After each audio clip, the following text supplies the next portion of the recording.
Good afternoon. It's my great pleasure to welcome you to the Roundtable on Sustainable Development in a Contested World. My name is Agnieszka Makarewicz-Marcinkiewicz and I'm representing the Institute of Political Science of the University of Wroclaw. Today's Roundtable is first of all to question the omnipresent division of sustainability into three dimensions: environmental, economic, and social. In my opinion, I actually hope my colleagues will also share this opinion. Such a division results in partial implementation of the paradigm, and what we've got as a result are these just separated elements of sustainability in different development strategies and public policies. So this roundtable is supposed to be built upon the holistic paradigm of sustainability in the sense of simultaneous, collision-free implementation of all these aspects to build holistic well-being of societies. However, this approach is being contested. Even when composing this roundtable, some had doubts about the link between climate change, gender, alternatives for economic development. The first dilemma which appears here is whether sustainability, the concept of sustainability, is for every country and every society, regardless of the level of socio-economic development. Is it also for developing countries, or they just need to go through the stage of unsustainable, very often carbon-based phase to get their welfare first, the stage of welfare, and then to think about well-being? And what about so-called developmental countries as Poland? Another question to be asked today, or maybe even answered, is about the meaning of social and environmental justice nowadays. The next one concerns the issue of responsibility for climate change. We will also focus today on the different concepts' contribution to sustainable development, concepts as eco-gender, environmental urbanism, climate-smart solutions.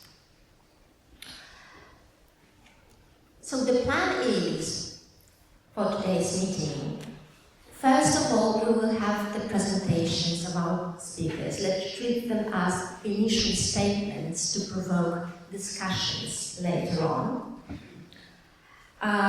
Yes, and we hope for discussion and questions from the audience.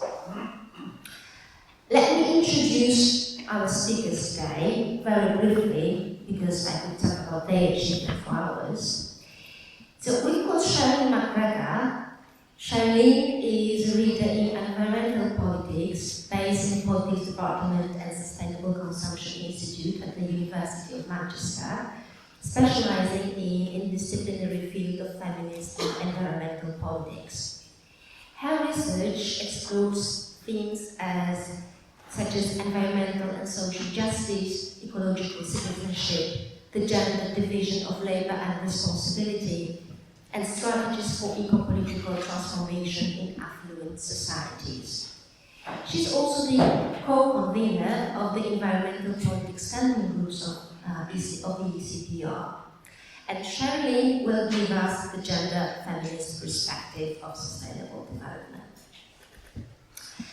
We've got also Margaret Hanke from the Institute of Social Change and Sustainability, Vienna University of Economics and Business, and her research interests include social transformation and political, social and urban theory.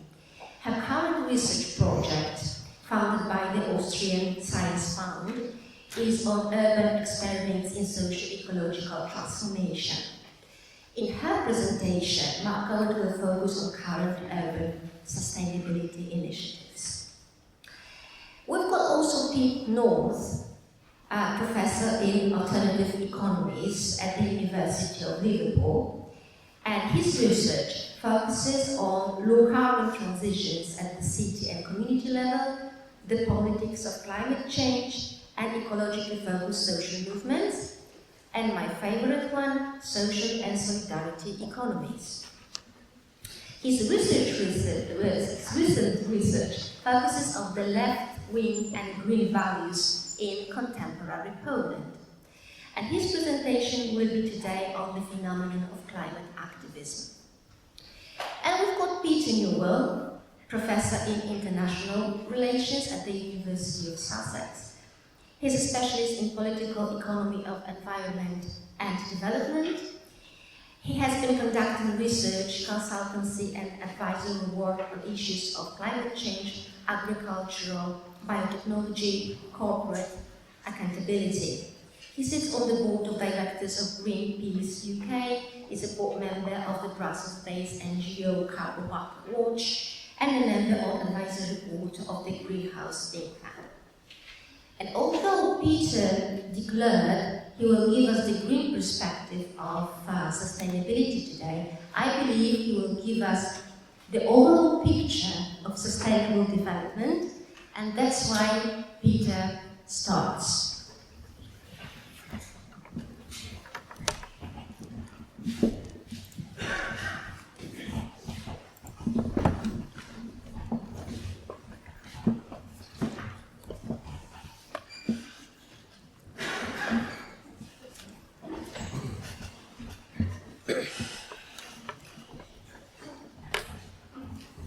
Great, thanks very much, Agnieszka, for organising this panel and inviting me here. It's a real pleasure to be here.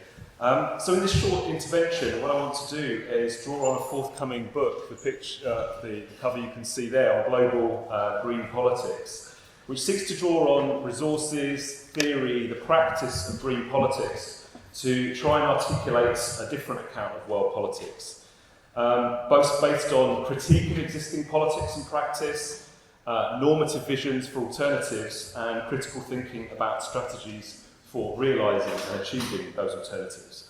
What I'll focus on today over the next 10 to 15 minutes will be the element of the book, the chapter which focuses on green development, given the discussion today on sustainable development and the SDGs.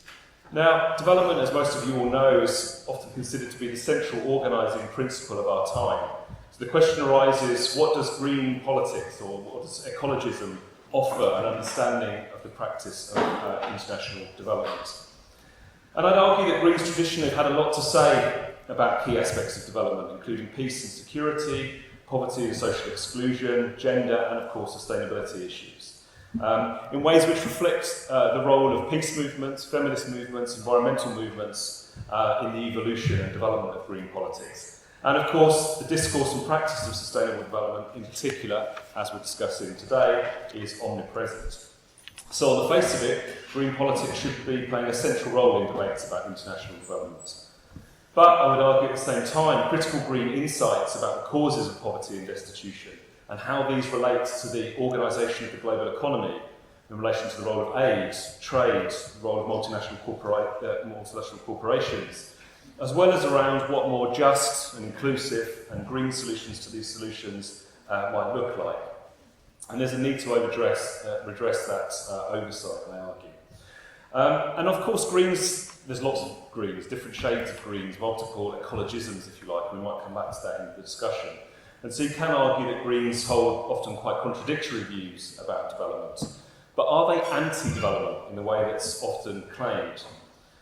Clearly, many Greens oppose institutions and practices, the sorts of things, that development models that the World Bank or the IMF or the World Trade Organization promotes. They're critical of conventional notions of economic growth. And so on one level you might say, yes, they are anti-development. But in reality, most Greens are against some forms of development, including, of course, those pushed for by many of these institutions. but they are in favour of forms of development which can be sustained to meet the needs of future generations and which improve the quality of life and the well-being of people and, of course, the ecosystems on which we all depend. So the distinction in many ways is between a model of development in which growth is an end in itself, as it is in the contemporary capitalist global economy, and one in which well-being is the goal, and in which there are different pathways to securing and achieving that goal. So firstly then, I'd argue that green politics affords the opportunity for us to rethink development as a modern political project. It asks those critical questions about why, in a world of unprecedented wealth, technological advancement and so-called progress, such levels of poverty and inequality remain so high. If the growth-based, market-based model of development that's been accelerating over the last 50 years has been so successful, why do 1 in 8 people still go to bed hungry each night? Why does a child die every minute of a water-related disease? And why do 1 in 9 people still lack access to safe water? And so it probes the interrelationship between poverty and affluence, between the core and the periphery, to use more conventional development categories. But I argue it can offer a series of coherent critiques, an alternative normative vision, and a set of strategies for thinking about how development might be practiced differently. And so in this sense, the Sustainable Development Goals potentially provide an important opportunity in this regard. If we take seriously some of the principles which underpin them, their universalism, their indivisibility, and their transformational potential, as spelled out in Agenda 2030, then we can challenge some of the strategies that are being used by richer countries through a range of spatial or temporal fixes to try and avoid tackling some of these problems and get to the roots of the problems, causes of underdevelopment. And then, of course, this means putting the economy absolutely front and centre in the analysis of poverty and insecurity. And not, therefore, to isolate questions of development from discussions about the everyday governance of the global economy. And so Greens, I think, would reposition conventional development as the cause of unsustainable development. They would focus on the perpetuation and export of an unsustainable model of extractive export-led growth that's advanced by many key global institutions. They would be critical of the development industry and some of the key actors involved in embedding neoliberalism through their practices and strategies.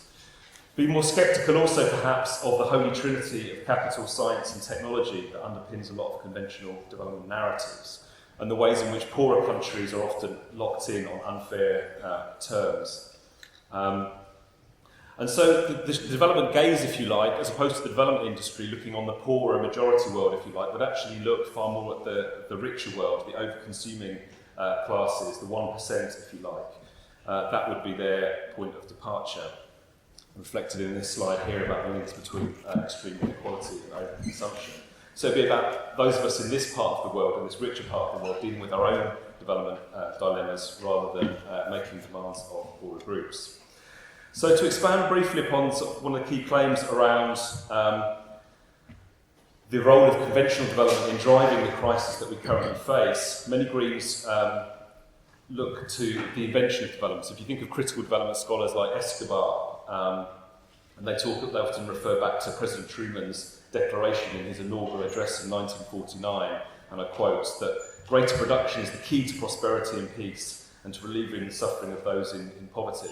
Insofar as that is the case, that was the invention, if you like, of the conventional contemporary notion of development, that it coincided with this process, the great acceleration, which people talk about increasingly, where you see, particularly from the 1950s on, this step change in the intensification of resource use and production and depletion of the global commons. So at the very moment of its inception, in a way, the project of development was already cast as development in reverse. And we see this through the growth of Fordism, mass consumerism and globalisation.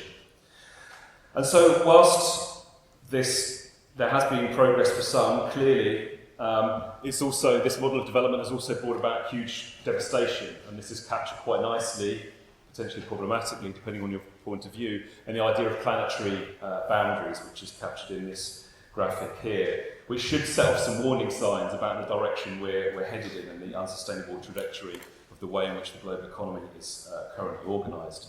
And so Greens seek to rebalance this. You can see here two different versions of sustainable development. In theory, as you can see in the version on the left, or I hope you can see at the back, sustainable development is about the synergies between the social, the environmental and the economic. And yet, as Stephen Bernstein and many others have written about in relation to work on the compromise of liberal environmentalism, as he calls it, and many other political ecologists that we'll hear from later as well, that what they'll show is that the economic is always somehow prior and triumphant and presides over social and environmental goals. And so the pursuit of sustainable development often has to be rendered compatible with ongoing expansion of market-based capitalism. Whereas ecologists were trying to show how the economy cannot function and is not viable without society and the environment which sustains and underpins it. And let me just give you one quote from the writer and activist Susan George from her book, Whose Crisis, Whose Future? She says, "Our beautiful finite planet and its biosphere ought to be the outermost sphere," as reflected in this diagram here, because the state of the Earth ultimately encompasses and determines the state of all other spheres within. Next should be human society, which must respect the laws and limits of the biosphere, but should otherwise be free to choose democratically the social organisation that best suits the needs of its members. The third sphere, the economy, would figure merely as one aspect of social life, providing for the production and distribution of the concrete means of society's existence. It should be subservient to and chosen by society so as to serve its needs. Finally, and least important, would come the fourth and innermost sphere for her, which is finance, only one among many tools in the service of the economy. So what would a green development look like? In a future green society, you could argue, there would be less need for a development industry, a modern development project of aid and so on. If the commons were better protected, if communities were allowed to reclaim control, I don't want to say taking back control coming from Brexit Britain, so that phrase has been slightly toxified. But if that was to be the case, if production were genuinely oriented more towards social needs and domestic needs rather than overseas markets, if conflict was reduced, if we had better regulation of the arms trade, which many Greens called for, if there was better regulation of foreign investors, if services were provided by and for the poor, maybe there would be less need for this development industry which we have. And so for Greens, development starts at home. This is partly because of the long ecological and historical shadows that development has cast, and the relationship between development and underdevelopment, and the patterns of ecologically uneven exchange that exist between different parts of the world. So it means, in a way, as I say, development starting at home, reducing impact abroad through foreign policy decisions, military interventions, the ways in which richer states are able to lock in and kick away the ladder of development from poorer states by constraining their options in their policy space. It means severing some of the key relationships which exist between development, capitalism and militarism. And there's a strong emphasis on a lot of green thinking, as many of you will know, on autonomy, on cooperation, on recommoning, on democratising development as in the process, the procedures, the institutions by which we establish development priorities and then try to pursue them. And of course, a strong accent on prosperity without growth. So in many ways, the green development vision, if you like, relates strongly to green ideas about security, economy, the states and global governance. So in that regard, green development implies dealing with these key issues, which I'm sure we're going to come back to in this session around equity and sustainability. And this is just one graphic illustration of one way in which some Greens try to think about this in relation to climate change, which I know we want to talk about. This idea of contraction and convergence, that you accept that there are per capita limits and entitlements to the remaining carbon space, and then the point is to try and agree the underlying principles by which that remaining space should be allocated, taking into account the obvious need of many poorer countries to expand their use of the commons and expand in remaining carbon budgets, and likewise and correspondingly a need for richer parts of the world to drastically reduce their emissions. And this would be part of a broader set of demands for a new international sustainable economic order. Another manifestation of the way in which Greens are thinking about this is this diagram, which many of you may be aware of as from Kate Rayworth, and the idea about donut economics, which establishes the planetary boundaries that I was illustrating and referring to earlier on the outside, and on the inside you have the basic social foundations, the key needs that need to be met to keep people out of poverty and destitution. And the challenge is to work within those two spheres, in the operating space, in the donuts that exist between the ecological limits and the social foundations. So just to sort of start wrapping up, if I was to compare conventional development perspectives with a green development perspective, and a green take, if you like, on the SDGs, it might look something like this, where there'll be a very different account of what the causes of poverty are. So in conventional development terms, it'd be around lack of access to markets, insufficient growth, lack of modernisation, inefficient and poorly functioning states. Whereas for Greens, it's often about dispossession, extractivism, export of problematic growth models, militarism featuring quite heavily in a lot of Green critiques, going back to the sort of trajectory of a lot of Green movements. The agency, therefore, is very much around communities, municipalities. We're going to hear about that later on, social movements, much more than donors, capital, international institutions, external actors of one sort or another. A different take on the knowledge and the expertise which drives development, and of course very different solutions, much more about control, recommoning, post-growth economics, rather than it being about more property, asserting private property rights, technology, growth type paradigms. So clearly, this is to wrap up now, this leaves Greens with many tensions, many dilemmas, many challenges. The obvious need to form alliances with other movements, from labour, indigenous peoples' movements, women's movements, human rights movements. But it also raises a series of dilemmas, because a lot of Green thinking is very internationalist on one hand, but also calls for a smaller, more autarkic state, a post-growth state. Often, many accounts are very critical of the role of the state, obviously more eco-anarchist traditions, but many others too. And a strong emphasis on decentralisation, on subsidiarity. So how do those things sit together? There are key issues there. Many Greens currently advocate for a Green New Deal, or for various forms of Green Keynesianism, or in debates about just transitions, which we might also hear about from Pete. There's a very strong implied role for a redistributive state, a strong state that intervenes, manages the economy on behalf of poorer communities and the needs of future generations in mind. So it raises a whole series of issues. And how do we start this very, very difficult conversation about a post-growth economy, where welfare is put before output, where there is a conscious attempt to slow down certain forms of conventional economic growth? How do you do that without further immiserising the lives of the poor? These are the sorts of challenges that are being faced. So it's not about abandoning all aspects of the development project. Clearly there are hugely important interventions around health and education and sanitation and so on that Greens would be supportive of and want to hang on to. But it does mean challenging the dominant perspective that's emerged, particularly with the rise of the West, or it's coincided with that rise and the globalisation of the economy. And so the onus, I think, is to try and construct a different narrative and a different way of engaging with key actors in development that puts principles of peace, justice and sustainability far more squarely at the front. And so I end with a quote from E.P. Thompson, who said, "The point is to fight not against development, but about it." Thank you.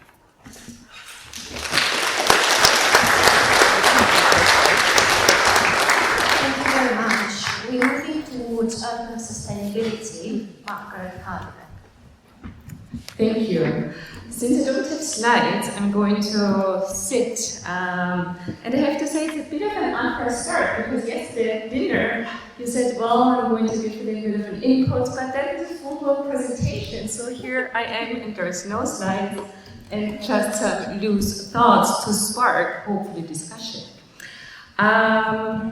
So whereas Peter focused on the transnational level, at the international level, or the global level, I go to the local, because that's where the current research is focused on. And in fact, the other thing I got out from our pre-meeting yesterday, I should not take it to heart on sustainable development, so I kind of retracted from my thoughts yesterday, which I delivered to you. So I'm going to start with the sustainable development goal 11, which is the cities. So the goal suggests, as maybe some of you know, that cities and human settlements should be more inclusive, safe, and resilient. And the main spheres are like areas of intervention are access to affordable housing, infrastructure investments, sustainable transportation, access to public spaces and sustainable buildings. And to my very own astonishment, because so there's a lot of emphasis on cities being facilitators for businesses to deliver innovations. So, of course, I knew that sustainable development implies green growth, but that there was previous visions of what cities are supposed to do. There was way more emphasis, at least, on institutions.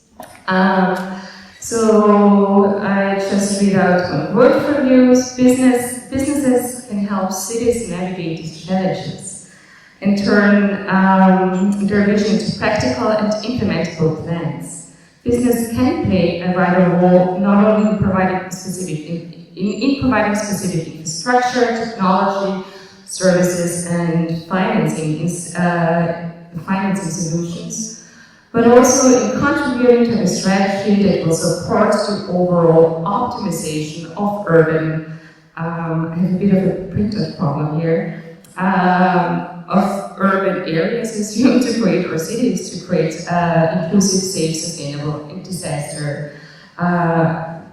to be disaster resilient.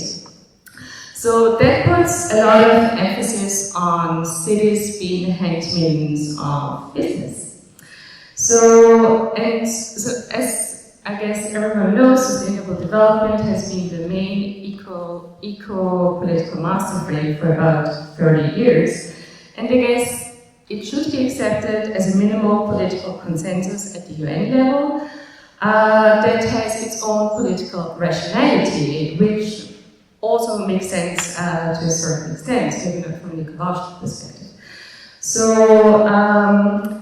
as a minimal political consensus between advanced capitalist countries who have, as I would argue, a greater responsibility in coming to terms with socio-ecological challenges and less advanced capitalist countries, as a compromise between advanced and less advanced capitalist countries, there might be rationality to it, because simply post-growth to less advanced capitalist countries is not particularly attractive.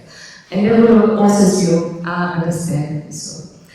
But as a minimal political consensus, it's clearly not sufficient from an ecological perspective, and I guess also not from a social, and also not from a social perspective.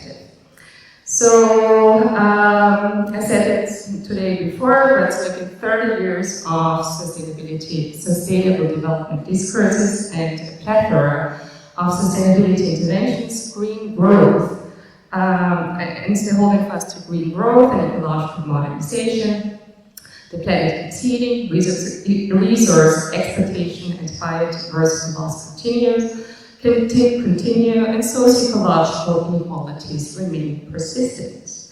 So, although understandable as a minimal political consensus, it's not very effective.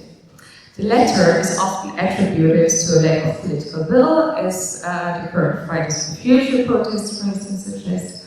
But since sustainable development very much remains within the economic growth paradigm, there might also be structural problems with it. And this is undermined, this is underscored by, for instance, climate justice movements, who say, actually have a slide and a picture for it, but I can keep it. I just read you the quote: anyone believing in exponential growth going on forever in a finite world is either a madman, an economist, and since work at a business school, a businessman. So how can like socio-ecological challenges be, what role do cities play in coming to terms with socio-ecological challenges? As we heard before, in the SDG, cities are very much presented as handmaidens to private growth-driven innovation. But here I would make kind of a normative argument that's not a surprising argument as a political scientist, that it's cities do have institutional power, they do have political power, they do have administrative power, and it will be up to a political institution to decide on what's supposed to be public and what's supposed to be private. And maybe to act, so cities as a political institution, or as, if you understand it, as a local state, as having a responsibility to acting for in the name of public interest. So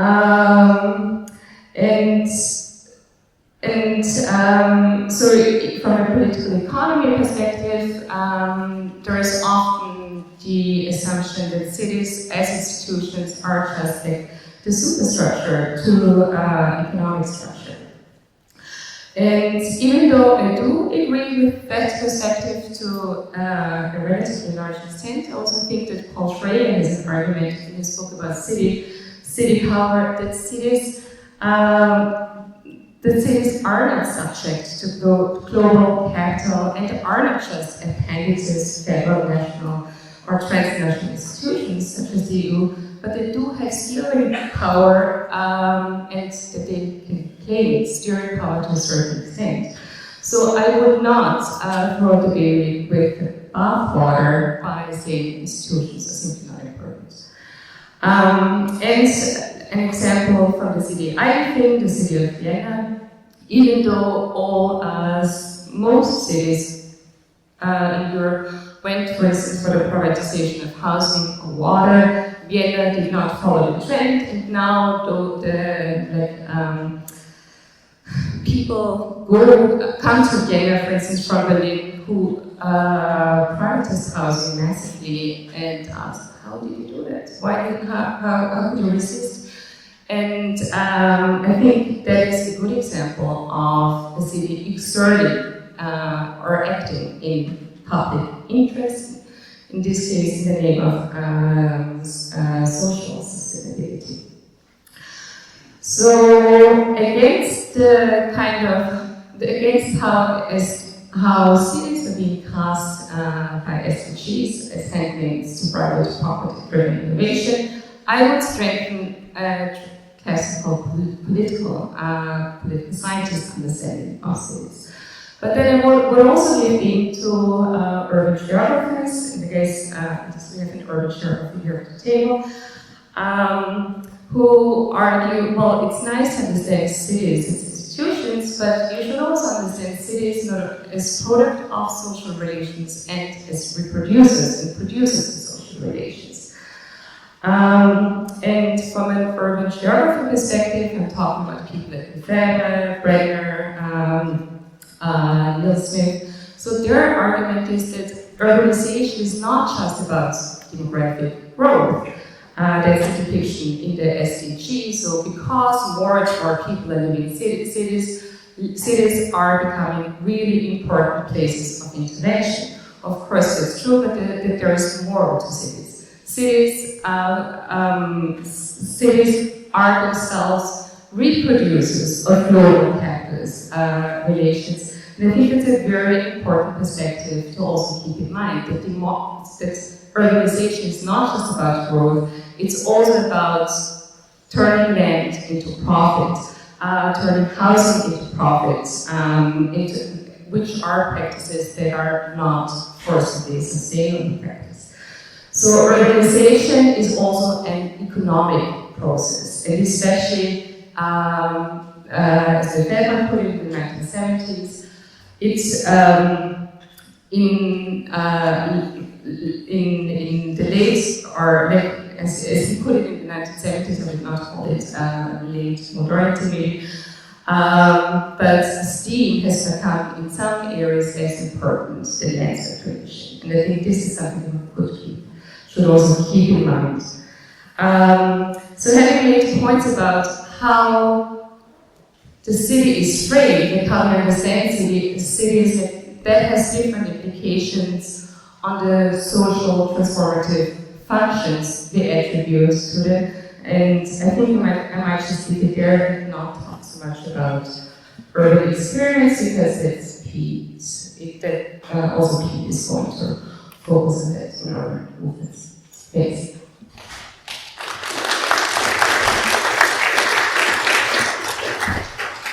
Thank you very much. The last two talks have set up what I'm looking to talk about very, very well. I'm from Liverpool, the UK. Brexit Britain probably voted against Brexit, so we're quite proud of that. And what I'm interested in as a geographer is how places are different, how the nuances are different. So I listen to papers talking about the global perspective, and I want to dig down a little bit towards how things work more locally. When ideas travel, how they travel, when they land, when they don't land. I'm quite pragmatic. I like a thick description of actually existing practices towards sustainable development, green politics, decarbonisation, whatever you want to do it, and useful theory rather than starting out with the theory. Yeah? So I'm going to start with a perspective from Hobson and Marvin, who argue that the transition to a low carbon economy entails radically different visions of how we produce and use energy. We know that, but the concrete nature of what this transition will look like in policy terms, the scale at which it will happen, what interests advance and retard that process, how conflictual or consensual that transition will be, is unclear. We need more stories and we need more understanding of how this works concretely in certain places.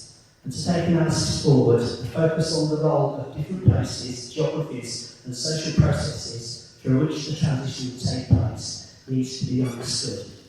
So that's what I'm going to be talking about, particularly looking at some work I did in Liverpool.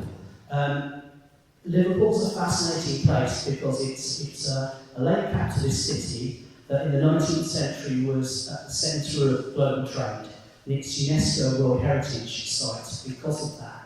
As a result of that, its responsibility for global emissions is absolutely sky high.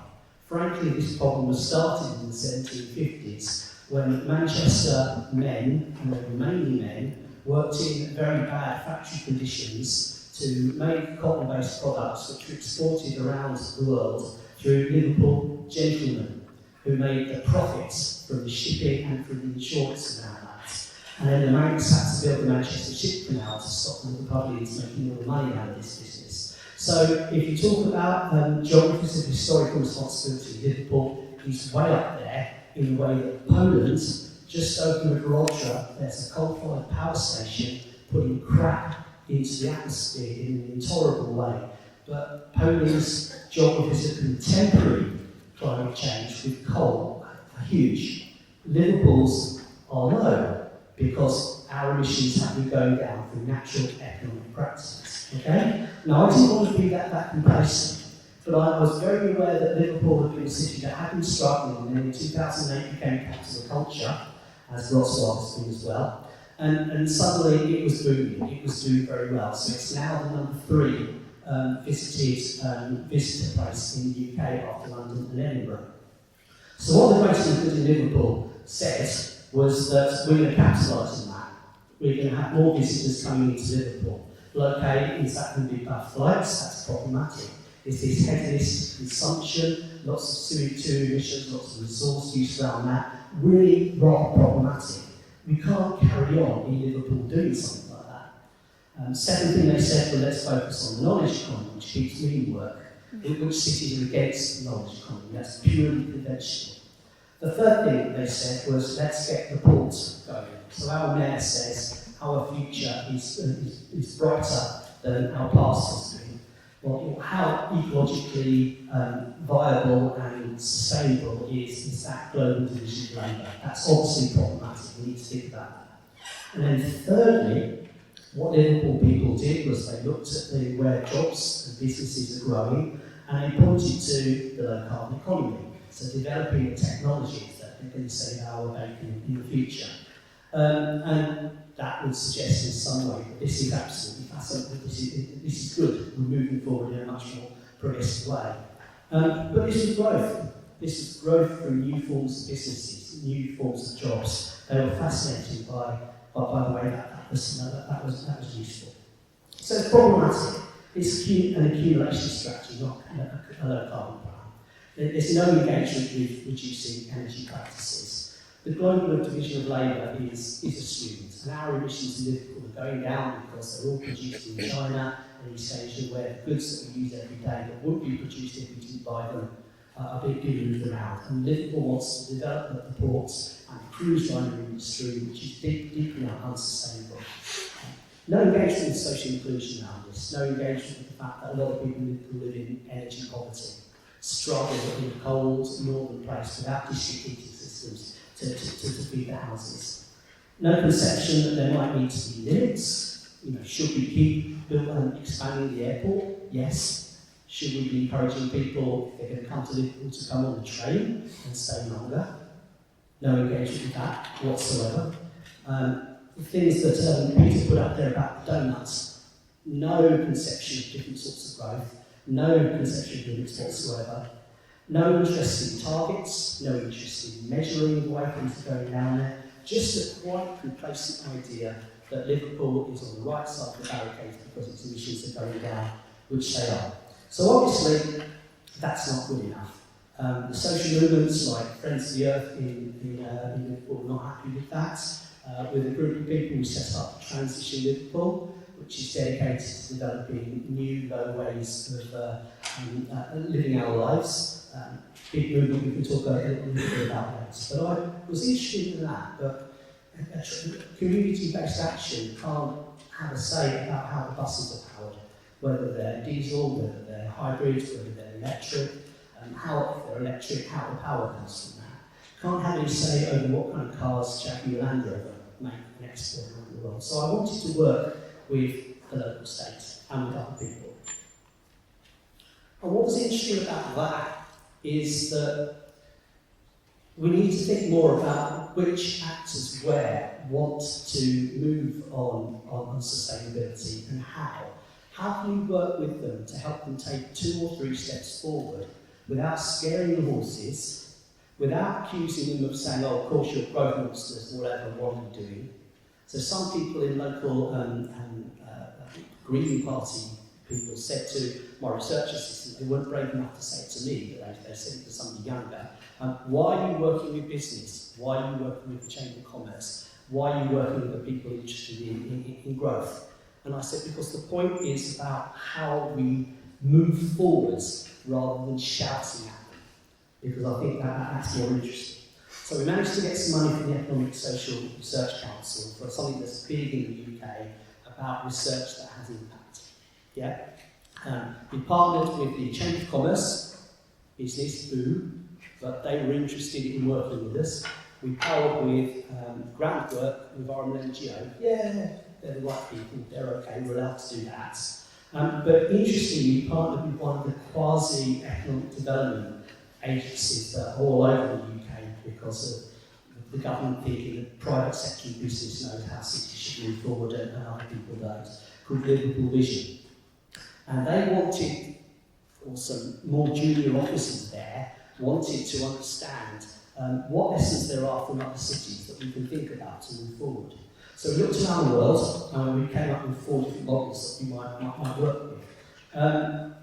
Partners from the Chamber of Commerce put forward the idea of Plan NYC. I don't know if you know about that, but that was a very, very strategic plan put forward by Mayor Bloomberg in the noughties, where he said fundamental ways that cities need to develop needs to be green, because the kind of people that create the wealth don't see a good environment as a nice to have.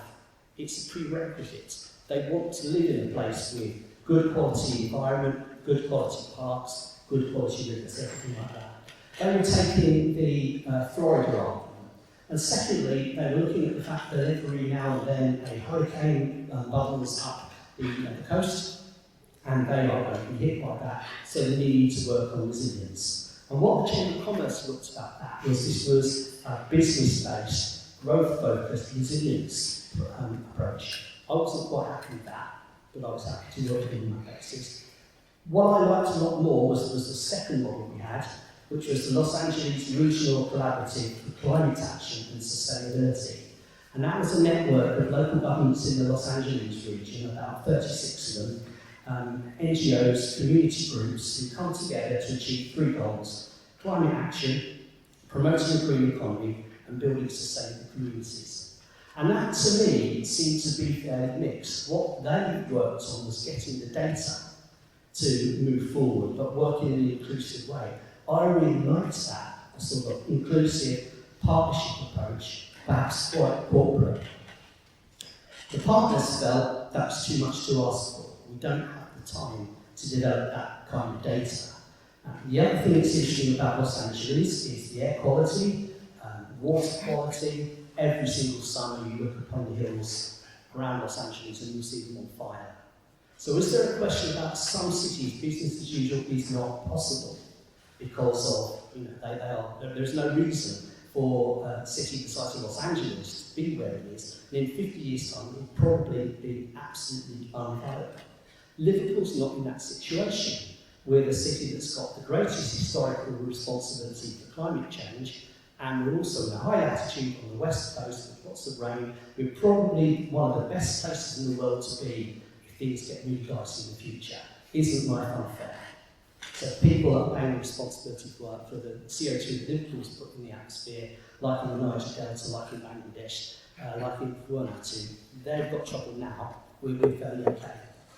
The third thing we looked at was as many cities as you can point to. Look at the work of Harriet Bulkley and Vanessa Castellroto when they're looking at lots of demonstration projects all around the world, interesting things people are doing. And we thought, that's good, but that isn't really strategic enough. Yeah, so we had the 3 models. The one we all agreed upon was that we would capitalise on the fact that Liverpool had used capital culture very effectively to turn the tables, that Liverpool is now not a failing basket case city, it's now the number 3 visitor destination in the UK. Well, what if we say it's the number 3 green visitor place in the UK? So we put forward an agenda that we would bid to be the European Green Capital, because we felt that that's enough of working with people to go with the flow of growth, but it's not growth uncritically conceptualised.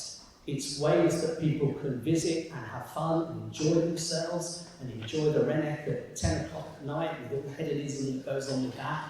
It's very similar in Matthew Street in Liverpool, but make it more green. So somebody that's very, very, very critical would say, you're just going with the flow here. This is business as usual. I don't think it is business as usual.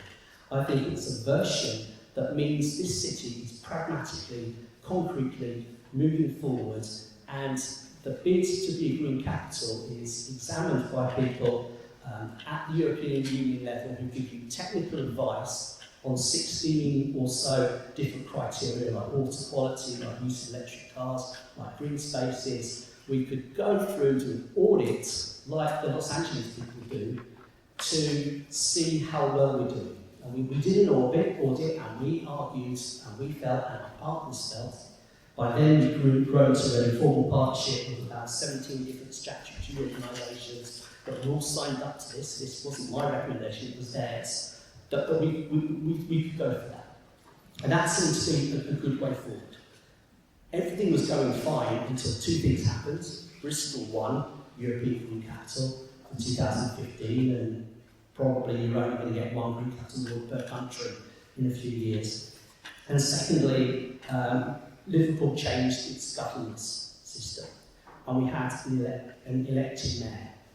Now that matters because the elected mayor decided that he was not going to have this, mainly because the Liberal Democrats decided it would be a good idea.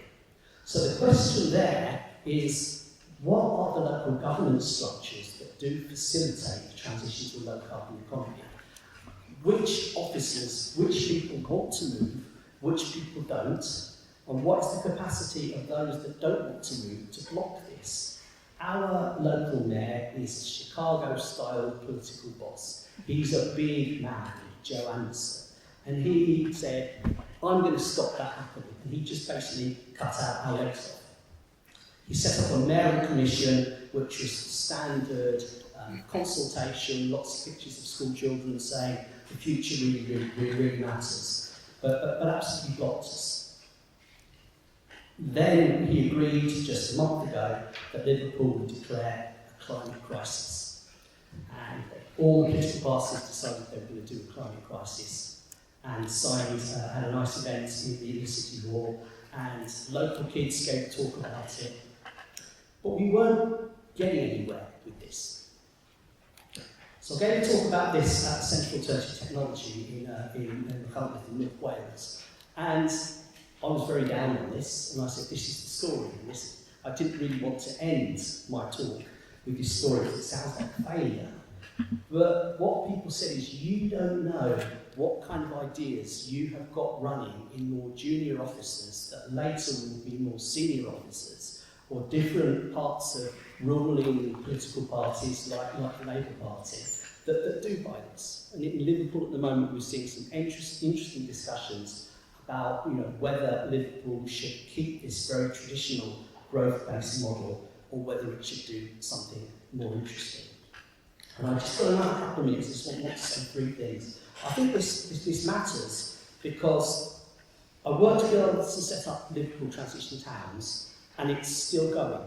It's an active group, meets every month, talking about ways that Liverpool could be a low-carbon city, what you can do locally as a citizen. So it's still a knowledge producer. It's still generating ideas. It's one of Malucci's networks of people that meet privately to talk about ideas that don't make sense yet, but that doesn't mean they won't make sense forever. And you can see alliances between sympathetic people in the local states and these social movements. The question then comes down to the capacity and the willingness of the local state to act. And in Liverpool, that's very low because of austerity. If you go to places like Hamburg, which has been a green capital, you'll see a lot more.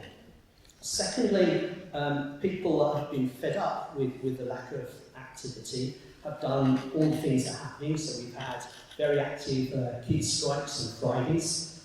Liverpool Extinction Rebellion has got going. They have been campaigning outside the council house, and they have put pressure on the local state to do things, which is very, very interesting. Something we might want to talk about is they tried to do the Extinction Rebellion way of organising to block the roads, and that didn't go down very well for them. Tried to stop people getting home after a hard day's work. In Liverpool people don't hold back. Get out of the way, you muppet, was the attitude they were having. So what forms of environmental action that really challenge and say, you've got to move things on, and this is not acceptable whatsoever, just enrage. And people don't understand them or communicate to people who are seen as passive and need to be done what to do. Or is it more useful to work through sympathetic people with the local state? And then the final thing that we uncovered, and I've written about this, you can read about this, is identifying what you might call mavens or autonomous catalytic individuals. So working with the Chamber of Commerce, identified lots of business people that are not capitalist scumbags, that are people who are thoughtful, interested, curious, enthusiastic, want to run their businesses well, and what matters is that when they're in business for themselves, they're in charge. They can decide what to do. So these examples of businesses across Liverpool, where they've got solar panels all over the roof. They've got an electric van that they share with local people, really driving down energy costs of what they're doing. So I think in cities there's a whole range of people doing interesting things that we really should think about. We might want to talk about what are the unlikely actors and at what levels there are that enable us to progress sustainable development that is not scaring people off, taking 2 steps forward without taking 1 step back in time. And I'll leave it there. That's 2 minutes to go.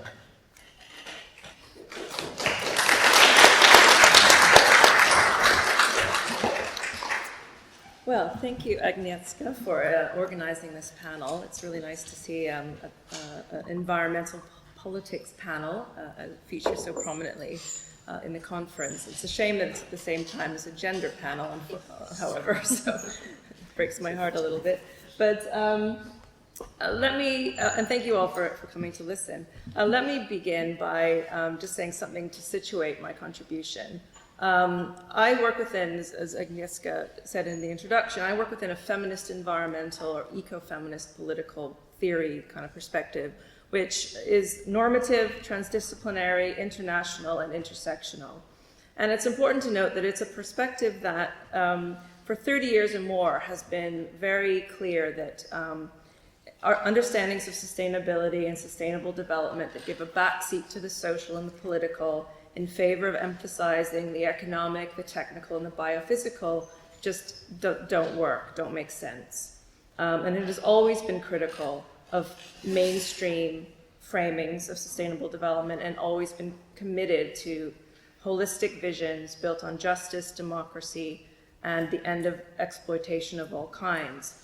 And I want to come to this topic of sustainable development in a contested world sort of from two angles. The first is to engage with sustainable development at the UN level, to comment on Sustainable Development Goal number 5.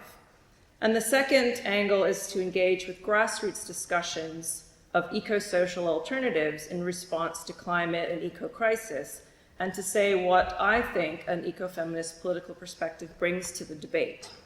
So to start, as we've already heard from Pete number 1, the 2030 Agenda for Sustainable Development, which was adopted by all United Nations member states in 2015, consists of 17 sustainable development goals that together provide, quote, a shared blueprint for peace and prosperity for all people and the planet now and into the future.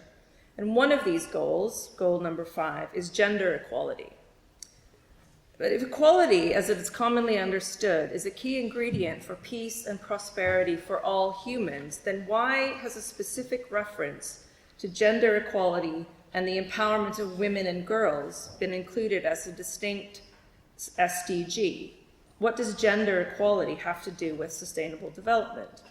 And now, for those who need a bit of a definitional footnote, I'll just say quickly, gender refers to the collection of characteristics used to categorize people according to dominant social understandings of what it means to be masculine and feminine. These characteristics vary over and change over time and context, and they are shaped by the intersection with other types of and other axes of social power and difference, such as class, race, culture, and age. Gender equality is achieved when women and men have the same rights and opportunities in society and the same level of participation in decision-making. Its realization requires that different gendered practices, needs, and aspirations are valued equally. Now, feminist scholars argue that equality is insufficient if it simply is about balanced numbers, a measure of sameness, or if it involves women becoming more like men. Justice, on the other hand, is a broader term than equality, which incorporates sameness and difference and allows unequal treatment in order to correct imbalances. So giving disadvantaged people a bigger share, for example, is part of justice. And in light of this difference, feminist critics have suggested that perhaps gender justice would have been a much more appropriate and preferable goal than gender equality for an SDG. Nevertheless, the main reason why a specific goal about women and girls is included as an SDG, and not one about men and boys, who are also gendered, we mustn't forget, is that the United Nations knows that in most countries around the world, women are denied the same rights and opportunities that men enjoy. Women earn less, own less, and shoulder a far greater load of unpaid subsistence and care work than men. There are structural barriers to their participation in decision-making, including lack of education and sexism, meaning that women are underrepresented both as citizens and as leaders within political, corporate, academic, and scientific sectors. This relative lack of power results in a spectrum of gender-related harms. For example, over 1/3 of women experience male violence and lack of access to appropriate reproductive health care. These facts stem in large part from the cultural overvaluation of men and masculinity, as well as from the undervaluation and mistreatment of women. The low status of women and girls has direct and indirect impacts on the sustainability of social and ecological systems. Women expend more mental and physical energy on environmental quality, not because they're biologically closer to nature, but because subsistence activities such as growing food, managing fuel supplies, and so forth, are viewed socially as women's duties, women's work. So when women are overburdened with subsistence work, quality of life is reduced for them and for all who depend on them. This includes other people, animals, and plants. And when they are relegated to the household and excluded from public participation, their knowledge and concerns about the environment are left out of collective decision-making, leading to flawed decisions. Conversely, cross-national research finds that the more women at the decision-making table, the more likely it is that countries will pass pro-environmental and climate change mitigation laws. As we know, the lack of pro-environmental policies and laws leads to ecological degradation, disaster, and climate effects, by which women are more likely to be affected than men. And it is really well established by research from all over the world that the effects of climate change hurt the least powerful the most. So SDG 5 specifically links the pursuit of gender equality with the empowerment of women and girls. And this is because it is not something to be imposed from the top down, but involves change processes determined by women themselves. Having a share of wealth and power that is equal to men's share will enable women eventually to transform the norms and structures that drive their subordination. Having the same educational and health outcomes as boys will enable girls to grow up with expectations of equal treatment, as well as resources to fight injustice. However, like equality, empowerment is a concept that also must be treated with caution. Over the past 40 years or so, sustainable development policies have been shaped by neoliberal ideology, which has viewed women as an untapped resource and investing in women as part of a strategy for economic growth and a green economy. So, for example, the United Nations Green Economy Agenda, which includes financialization of climate mitigation through the Clean Development Mechanism, seeks to empower women and members of indigenous communities by giving them a rather romanticized role as guardians of the environment. Such market-based instruments are highly contested by environmental justice and indigenous rights groups, not because they're not being a part of recognizing local actors as climate stewards or so forth, but simply new ways to further land grabs, resource enclosures, and eco-colonialism.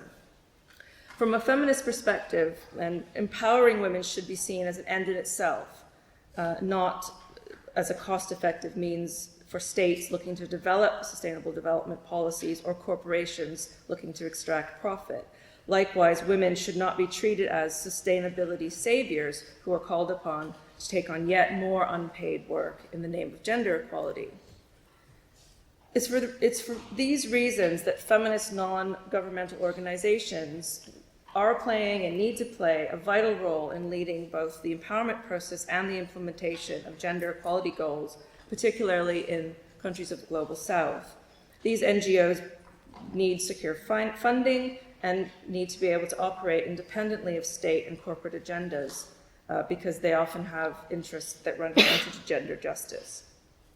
To conclude this kind of first part, it's sort of the argument is that old ways of approaching development and sustainable development have actually contributed in some ways to gender inequality and environmental damage, and therefore new pathways are needed for the 21st century. And I think critical feminist perspectives that are being advanced and advocated by activists and academics can push back against unrealistic visions and identify the trade-offs as well as the opportunities presented by sustainable development. Moving to my second angle, so what are some of these pathways and alternative models or visions that follow logically from this sort of eco-feminist understanding of the relevance of gender to sustainable development? Well, from a feminist perspective, again, there's a need for a vision that pursues the goals of sustainability and climate change mitigation while also responding to the interlocking social and economic crises that cripple most people's lives. And central to this vision, theoretically and practically and in policy, is the crisis of social reproduction or of care. And here I'm building on some of the work by people like Nancy Fraser and others. The thing that kind of worries me and a lot of my colleagues looking at contemporary discussions of alternatives, sort of transition alternatives, is that there's a worrying avoidance of this crisis, particularly in green economy and some grassroots eco-social sustainability or transition visions. So we see this avoidance in much of the academic work on green Keynesianism, on degrowth, and the so-called new sustainable materialism. While in many ways what these approaches share is an almost exclusive focus on production and technological opportunities, they also tend to uphold a kind of separate pillar approach, the sort of approach that the first Pete mentioned earlier. So for example, most green jobs are defined within traditionally male-dominated professions, including renewable energy, green building and retrofitting, smart infrastructure, engineering, and R&D. Meanwhile, the same kinds of visions externalize the care and provisioning work that is required to maintain the economy and everyday life in all societies. Even some of the most counter-hegemonic visions seem to have no responses to increasing pressures on unpaid carers and paid care workers that are increasing due to demographic and climate-related changes. So understanding the crisis of social reproduction as stemming from the same root causes as the climate crisis is an important first step to developing a socially just vision of a post-carbon society. What this means is that care work must be fundamentally construed as environmental change work. Caring jobs are green, low-carbon jobs, and they need to be embedded into discussions of green industrial strategies, Green New Deals, and other such programs, and they need to be invested in and paid a fair and living wage. And I'm thinking here about jobs in nursing, teaching, food production, elder care, childcare, ecosystem management, and so forth. Putting care at the center of an alternative green vision would arguably make environmentalism more popular, more in touch with the everyday struggles of ordinary people, possibly more resonant with more people than it has been to date. And I think it would establish a common ground, both literally and figuratively. And this brings forth questions about the commons, which we've heard about, and the common good. Here I look to Silvia Federici, whose work theorizes the historical interrelations between patriarchy, capitalism, and the enclosure of the commons. This work has informed new discussions of the importance of commons and commoning in ecofeminist political visions. Her concept of commoning reproduction means pooling the resources and reappropriating the wealth that people, mostly women, have produced through their labor. She asserts that, and I quote, "The production of commons requires first a profound transformation in our everyday life in order to recombine with the social division of labor in capitalism has separated." And she gives examples of community kitchens, co-housing, communal squats, and other forms of barter, mutual aid, and alternative forms of healthcare as signs that, and again I quote, "A new economy is beginning to emerge that may turn reproductive work from stifling, discriminating activity into the most liberating and creative ground of experimentation in human relations." But Federici doesn't say much about what sorts of political strategies might be needed for realizing this vision. So for this, I've been turning in my work to the political theorist Joan Tronto, who argues in her book, Caring Democracy, that the care crisis and the democratic deficit are two sides of the same coin that need to be tackled together.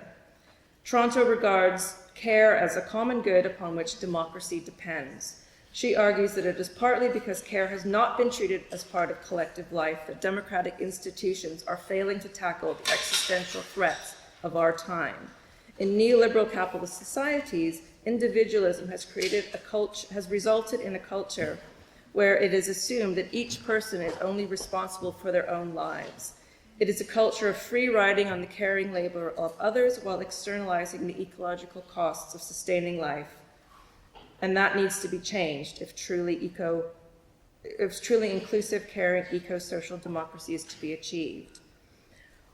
But I'm going to end with a couple of questions. One is, why is it that challenges to the unfair divisions of necessary labor remain the exclusive concern, I would argue, of feminists, both in academic theorizing and in social movement struggles? Why has care been largely absent in non-feminist discussions of political ecology? Perhaps it's because it's a taken for granted, often naturalized, mundane part of everyday life, not that interesting.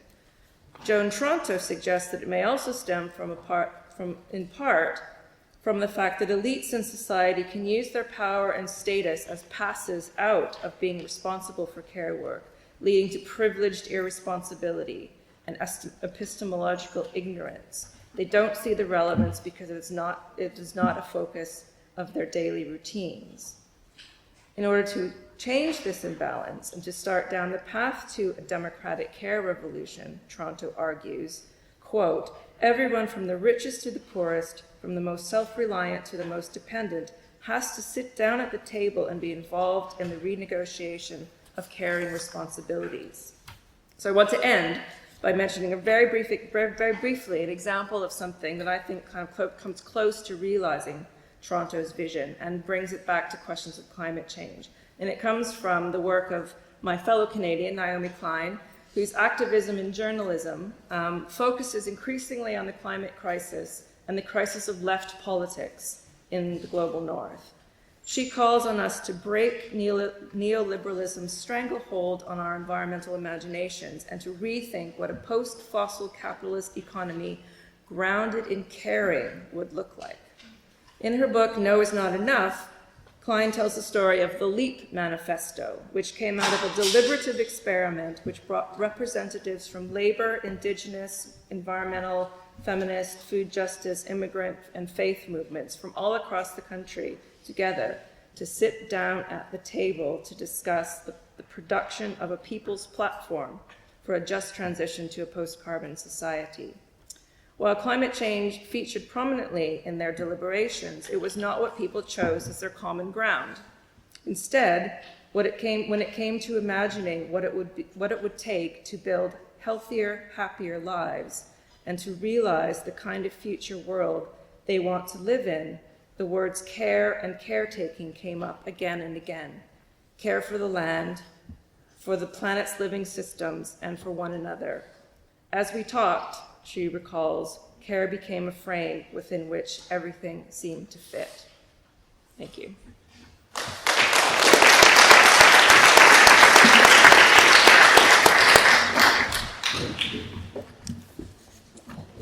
Time for discussion, very short.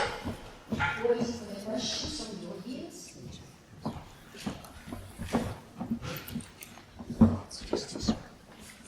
Okay. My name is Xiaohan from Free University of Brussels. My first question was to Professor Peter Newell. And in your presentation, you show a transform rebalance from the hierarchical, cone-concentric centrical model of the three elements to a more balanced, equal kind of image. But do you think the social, environmental, and economy elements they are equal in the reality? So into practice, can it be achieved to put the three elements in equal status, or still the economy be stressed by some actors and environment be stressed by other actors? And the second question is here to you, because you use the green development in your presentation, but there is another concept called as green growth. And I remember in one literature by Susan Baker, who is still a British scholar on sustainable development, I think she mentioned that in the EU's context, EU will prefer to use green growth for itself, because EU has already developed enough, and it will apply the green development to the outside world, mostly the developing world. So I'd like to hear your thoughts on the two concepts, green growth and green development. Still, I still have another question to the other panelists, because you tackle this sustainable development from a different angle, local, city, or gender. You give me a common impression that you are thinking very positively of the public participation in this career of pursuing sustainable development. But public participation, in the EU's context, I can totally understand. But in other different different kinds of political system. Well, this public participation is a kind of universal value to be applied in other contexts, which is relevant to the first dilemma introduced by our chair. So the sustainable can be applied for other countries. I really want to hear your thoughts. Thank you very much. Yeah. Collect more questions. Very quickly, follows on from the last one actually. I wanted to hear from you all maybe about the role of citizenship engagement in policy making. Because I've been working on a project in London, and it's a very effective way of getting through some of the impasses that Pete number 2 was talking about, by using young people within the sort of decision-making process to actually get things done. So could you tell me a little bit more about where agency comes in from a citizen perspective? Thanks. I'm Amy Husinaro, this currently a student in this university, Institute of Political Science. My question is, in the bottom of the pyramid area, people living is below the $2, like in Bangladesh, India, Pakistan, Myanmar. There is democracy nearly there. So how is green policies will be work there as a sustainable development? How it is work?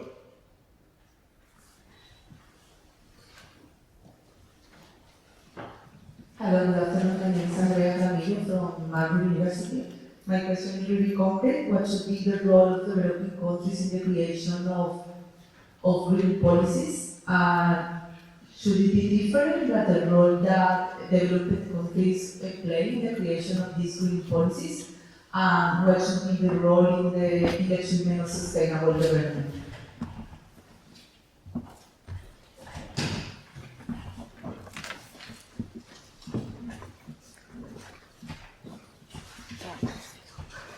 Thank you very much. My name is Ben Hunter. I used to work in the sort of beyond GDP movement, but now I work on more on issues of nationalism and populism. And so my question comes from that perspective. It's quite a broad question, and it's not anyone in particular, so I'd be interested to hear different views. But what is the future of sustainable development in an age of growing nationalism, growing populism, growing world of authoritarian strongmen? And I think this applies in terms of global solutions, but I think it also applies in terms of sort of, the local solutions or I think that's the issue there. Okay, we start answering. Yeah, we start answering. We start answering. Huh?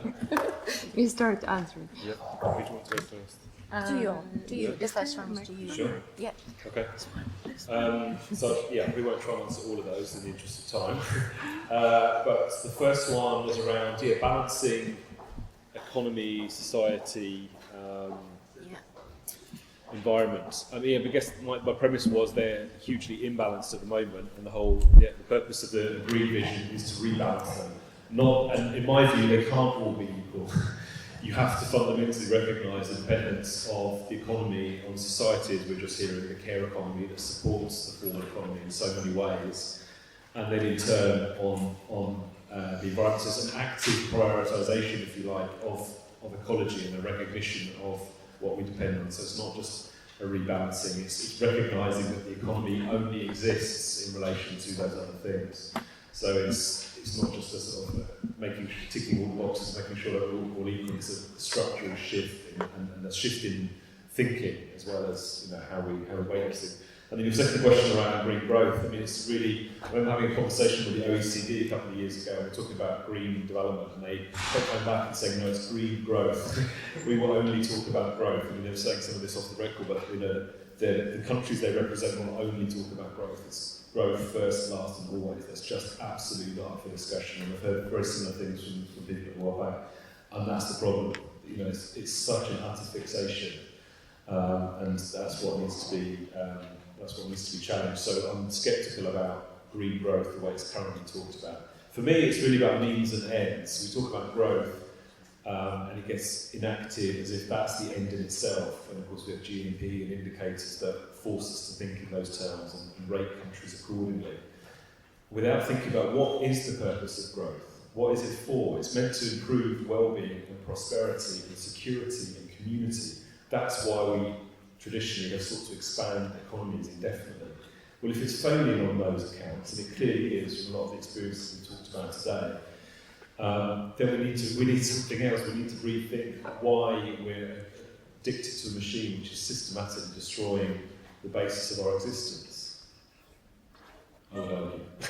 I could go into, well, maybe just to pick one other, because I think the thing about citizenship came up in different ways, and it's partly also an answer to the point about nationalism and populism. For me, it's about dealing with the sources of the things. What's behind the rise of nationalism and populism? For me, it's insecurity around jobs, it's fear, these sorts of things. You have to really reconnect, build social capital. That's not my favourite term, but build community. I really sense that through working with transition town people or others that I work with on sustainability issues.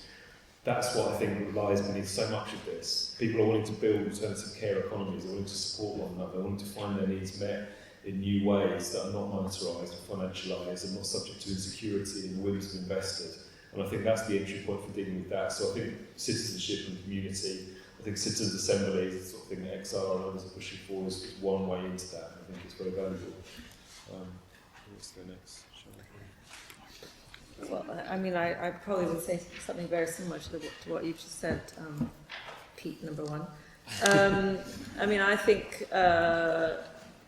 I think again. I've written on citizenship before, environmental citizenship, ecological citizenship, and I think it's now more than ever. It's an important identity. It's an important practice that can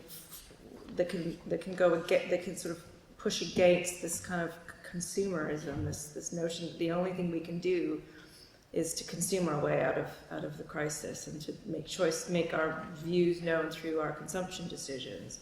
And I've always sort of argued that we need to really make citizenship a politically salient identity. And I think that the explosion of youth climate strikes and youth activism right now and the rhetoric that's being adopted and used by sort of the new generation of environmentalists and environmental activists is really quite important to be paying attention to. And I'd be interested to hear your experience of doing the work with younger citizens and so forth. And I guess too, the issue of thinking about what is the future of sustainable development in the face of growing nationalism and populism. Again, I suppose similar to what Pete just said. I mean, some of us have been trying to think about this a notion of climate populism and what is the kind of left progress to growing right-wing populism? What is the offer that the left and people on the side of sort of progressive social change have to offer to people to sort of change their ways of life? And it has to be about better quality of life, better answers to precarity, better jobs, more time. And isn't that, it doesn't have to be called sustainable development, it could be called something else, but those types of visions have to kind of get people's imagination and get them to buy into a kind of new understanding of how we live. Yeah, I'm quite sceptical about participation as this big solution to a complex problem like climate change, because I think people don't understand it. What's a ton of CO2 mean?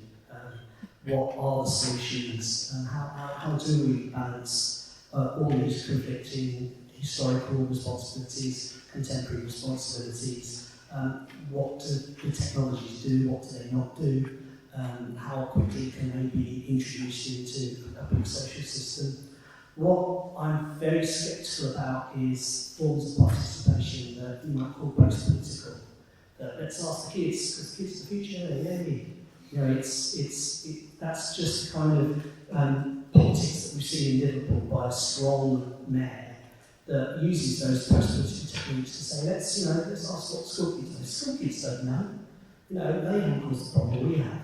Now, if you're talking about forms of participation that are like the Irish engagement about abortion, where it's structured and the technology is discussed and decent information is provided to people, But I can't help thinking that's what decent politicians should do. You know, that's what we do in a representative democracy. They should be doing that. And I see sort of this strong nationalists as people coming in because really people are very scared about the future and they don't know what they want to do. I contrast that completely with things like transition dams, which I'm a fantastic fan of. You know, people thinking deeply about what their responsibility for the crisis is, particularly in the global north, middle-class people that are the winners out of all this in places like Britain.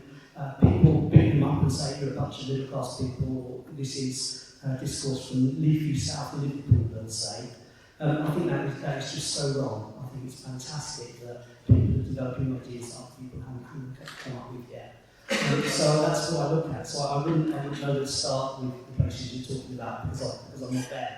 So it's I wouldn't want to comment on that. I comment on places I do know in more detail.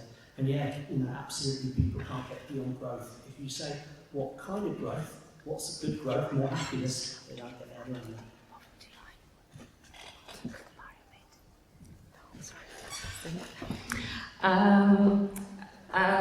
I'm going to maybe respond to, actually, I'd like to make a comment on what Pete once said. So I think it's really important to underline that growth really work. So the liberal promise of trickle-down economics, so develop, and if we all develop, then we all have a good life. Yes, it did not work, but it's still very, very effective. And I think the hard thing is, how do you de-hegemonize? You can use a different word because Pete too doesn't like it. It's like the middle class life, be it European, but it could also be lived in India, whatever. Like a consumption, resource-intensive life is just really attractive. And even though, for instance, to build environmental citizenship might also have something to offer, such as more time, more quality. But we do have right-wing populism in part because people do not want to give up. Do not want to share certain lifestyles, realizing that there might not be enough for everyone, and that sharing might not just mean more, but also less. And I think that also has to be addressed, that climate change can't be addressed. It also implies cutbacks and a redefinition of what it means to be, of individual liberties, etc. And I think that's very difficult to make attractive politically, that to have to present it as an offer instead of, hey, let's just do it. And do it in an authoritarian way, like not that I'm not proposing it, but how do you get democratic legitimacy for less? And I've been just delegated to answer the question how to live at the bottom of the pyramid, although I think Mr. Christian knows it very well. In the countries you mentioned, the first thing is the access to contraception. And sorry to say that, maybe because it's I haven't heard that before here, a strong government, or government at all, active government, because you know my opinion that the private sector and the third sector, NGO sector, is very important and it is active in those countries, but without a strong public sector contribution, nothing can be done properly. I would like to express my acknowledgements once again to all the speakers, since time's up, for accepting this invitation, although in some cases it came very late. Thank you very much. Thank you very much for coming.